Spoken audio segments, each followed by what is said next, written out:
Experiment is de-Sauté bridge using AC source. The aim of the experiment is to determine the values of the capacitors C2 and C3 and hence to verify the laws of combination of capacitors in series and parallel. Connections are made as shown in the circuit diagram. Here in the setup we have the two resistance boxes R1, R2, two capacitors C1 and C2, an AC source, audio oscillator.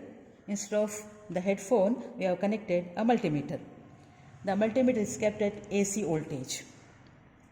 Now, to find out C2, we unplug a known resistance from the box R1, say 100. Now, the resistance in R2 is adjusted in such a way that voltage in the multimeter that should be minimum. I adjust the resistance from the box R2.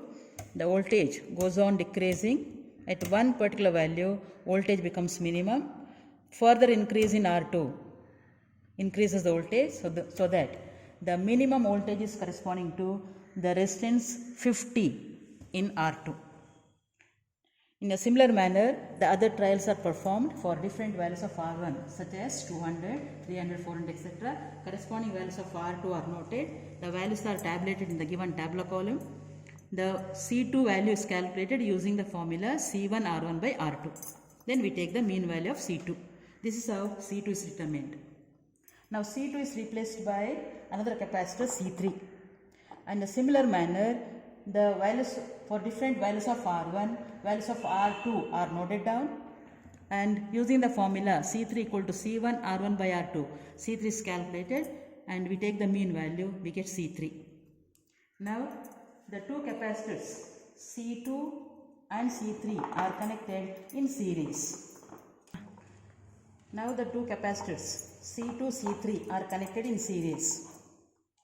Again, we unplug a known resistance, say 100 ohm from R1, and we find out R2 to get minimum voltage in the voltmeter.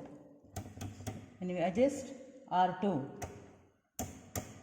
voltage goes on decreasing, and now corresponding to 100 ohm, the voltage is minimum. The very next higher value, there will be an increase in the voltage, so that the value of R2 for R1 equal to 100 is 100 ohm. In a similar manner, values of R2 are found out for different values of R1 like 200, 300 so on. The values are tabulated in the column given there corresponding to CS. CS is calculated using C1 R1 by R2. Similarly, now the capacitors C2, C3 are connected in parallel and the same procedure is repeated. The value of C3 is CP is calculated.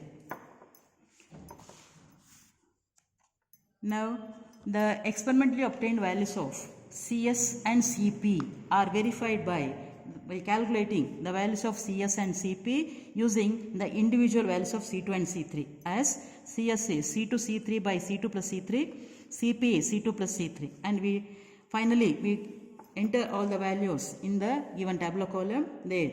The laws are verified if we get C2 C3 by C2 plus C3 is equal to CS and C2 plus C3 is equal to CP.